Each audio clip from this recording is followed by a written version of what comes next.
Araceli de Frutos, fundadora de Araceli de Frutos EAF y asesora del fondo Alaja Inversiones. Araceli, muy buenos días.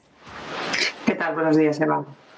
Bueno, hoy arrancamos una jornada en la que evidentemente hay muchos factores del contexto económico, de la política monetaria, a la que querría acercarme, pero es cierto que hay nombres propios que por cuenta propia son protagonistas con esa confesión al mercado de las últimas horas, sobre todo si miramos a lo que han sido las cuentas presentadas tras el cierre del mercado, incluso cotizadas, y que hacen protagonistas a grandes compañías como son Alphabet, como son Microsoft, y ambas con balance diferente, porque por una parte hemos visto cómo Microsoft presentaba unos resultados en las últimas horas cumpliendo previsiones, mientras que en el caso de Alphabet, la matriz de Google, veíamos que acumulaba un descenso importante, se desplomaba tras haber decepcionado con la caída de su beneficio. Entre estos dos protagonistas, de alguna manera, viendo esas grandes tecnológicas de Estados Unidos, no sé qué te han parecido y cuál es tu valoración en este momento sobre los resultados. Sí, pues efectivamente tenemos baterías de resultados esta semana, pues a ambos lados del Atlántico, ¿no? Estados Unidos y Europa, pues es una semana en que se concentran la mayoría de resultados de compañías. En torno a un 39% de compañías publicarán en Europa y en torno a un 49% en Estados Unidos. Concretamente, bueno, pues en Estados Unidos nos centramos más a lo mejor en el sector tecnológico, ¿no? Con estas dos compañías que has citado, tanto Alphabet como Microsoft, que publicaron ayer, incluso Visa también publicó ayer. Nos encontramos con Alphabet unos resultados peores de lo esperado por publicidad, por una bajada de publicidad en YouTube. Y por otro lado, con Microsoft, mejor de lo esperado, crecimiento de nuevo en la nube, en Microsoft, en la parte de Azure, con lo cual, bueno, como así decirlo, la cae la cruz. No obstante, Alphabet se ve afectado también por los ingresos publicitarios de la parte de Rusia, ¿no? De su actividad en la parte de Rusia, y Microsoft es del lado, por así decirlo, de las tecnológicas, por así decirlo, el lado conservador, ¿no? Estas tecnológicas consolidadas de crecimiento y actividad con generación de caja y sus divisiones creciendo, ¿no? Una buena empresa de calidad. A su vez también podemos citar compañías importantes que también publicaron ayer, como puede ser Visa, también mejor de lo esperado, con un aumento de transacciones, al igual que cuando publicó la semana pasada American Express, también buena acogida por el mercado, ¿no? Subió en After Hours un 4%, igual que Microsoft un 4%. Hay que decir también en relación con Alphabet, aunque decepcionó la caída posterior, fue recuperándose, ¿no? En un primer momento el impacto fue más negativo y After Hours cayó en torno a un 2%. Centrándonos también en el mercado americano, aunque no ha publicado resultados, pues hay que mirar a Tesla, ¿no? y a Twitter, que Tesla, pues ayer la castigaron en torno a un 12% de caída, registró la compañía.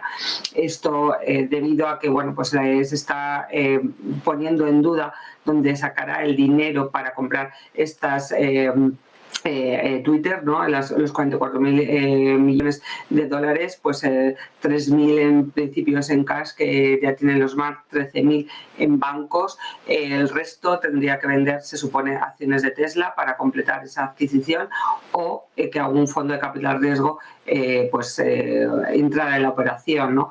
Veremos los resultados también de Twitter el jueves, que publica, y bueno, ya te digo, batería interminable de resultados. Si nos centramos a lo mejor en Europa, el sector más importante que estaba publicando resultados y que más se fijarían en los inversores es el sector bancario.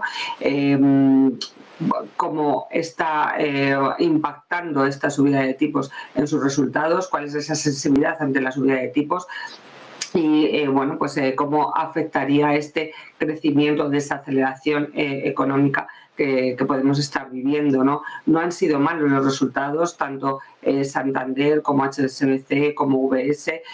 No obstante, el mercado pues les ha castigado, ¿no?, a este sector, y vimos ayer pues caídas abultadas en estos bancos, ¿no?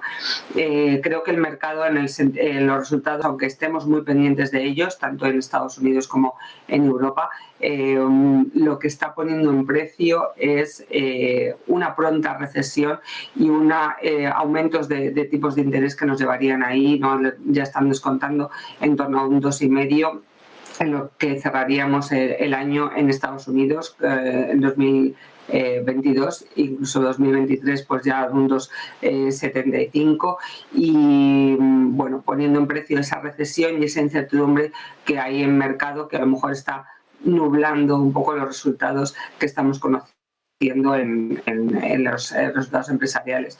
También hay que decir que en cuanto decepcionan en algo o algún atisbo de que no guste algo al mercado, alguna línea, el castigo es importante, ¿no?, también. Estabas poniendo en contexto cómo esos resultados y cómo la cotización en bolsa también recoge esos temores de esa proyección de subida de tipos, apuntabas ese escenario del 2,5% para este ejercicio. Aquí en Europa está claro que el camino va a ser diferente.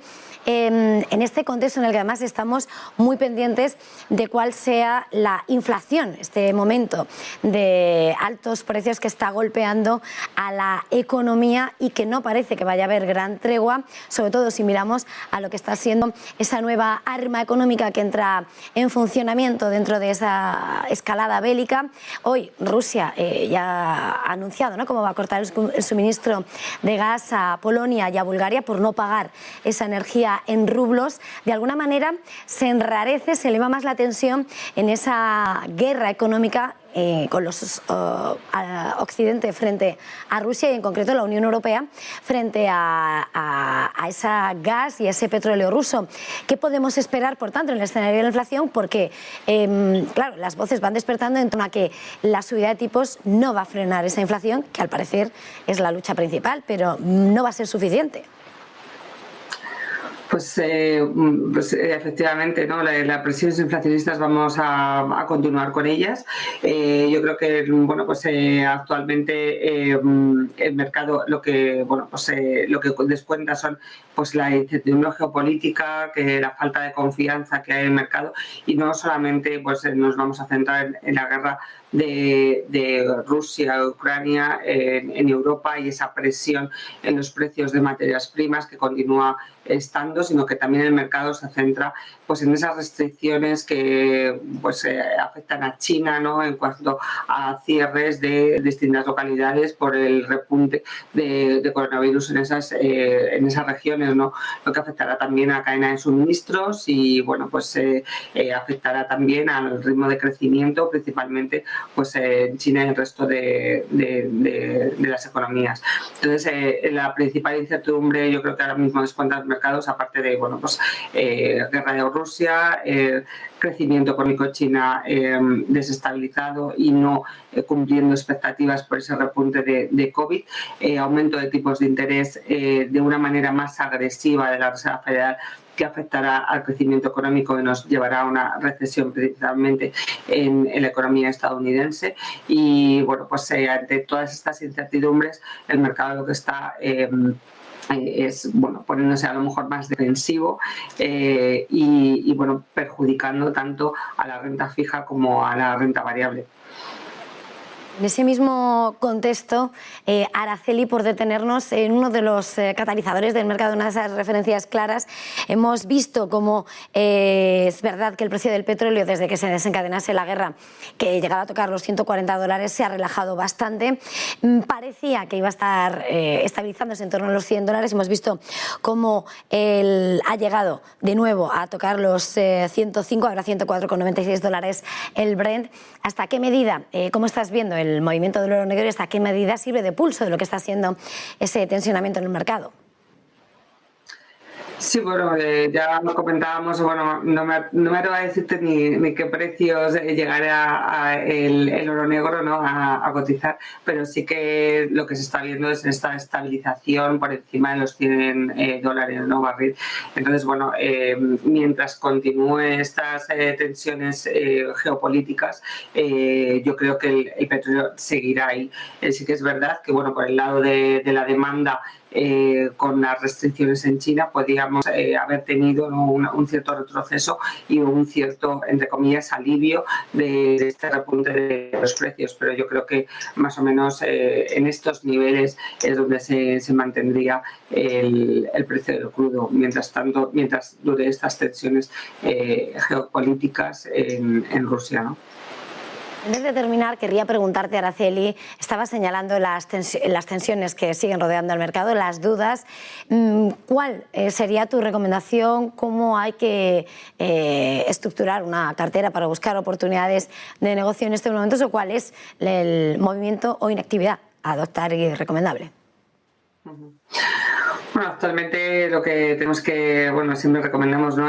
Que las inversiones son a largo plazo, estar siempre invertido y en este momento pues los sectores que puedan adecuar más a este entorno, decimos siempre, ¿no? Esos son sectores que tengan poder de fijación de precios en un entorno inflacionista como el que estamos, unos sectores que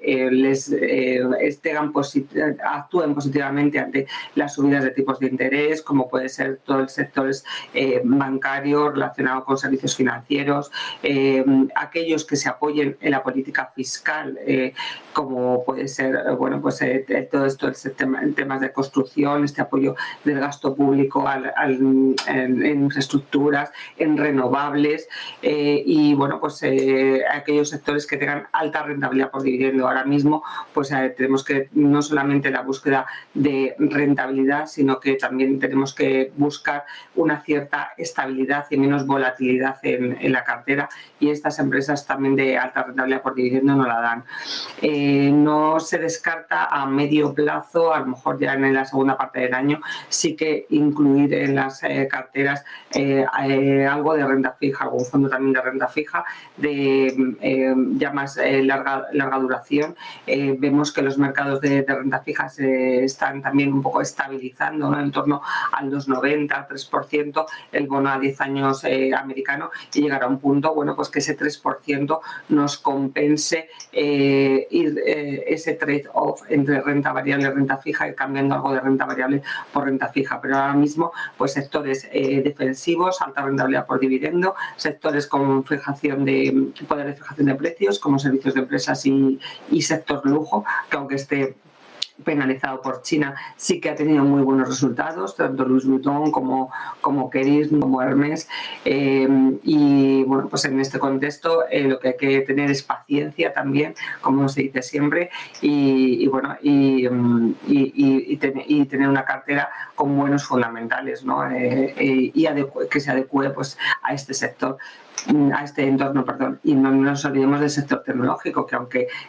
bueno, pues o pretendemos que esté muy dañado por esta subida de los tipos de interés, las tecnológicas fuertes, grandes como Microsoft, como un negocio consolidado, pueden también darnos pues esa alegría en las carteras, ¿no? Pues vamos a quedarnos con ese consejo y en la búsqueda de esa alegría, ¿no?, en las carreras. Muchísimas gracias por acompañarnos un madrugón más, este primer café, aunque lo hagamos a distancia. Araceli, una vez más en Negocios Televisión, Araceli de Frutos, fundadora de Araceli de Frutos EAF y asesora del fondo Laja Inversiones. Un placer haberla tenido esta mañana aquí en Negocios Televisión. Feliz jornada y feliz negocio.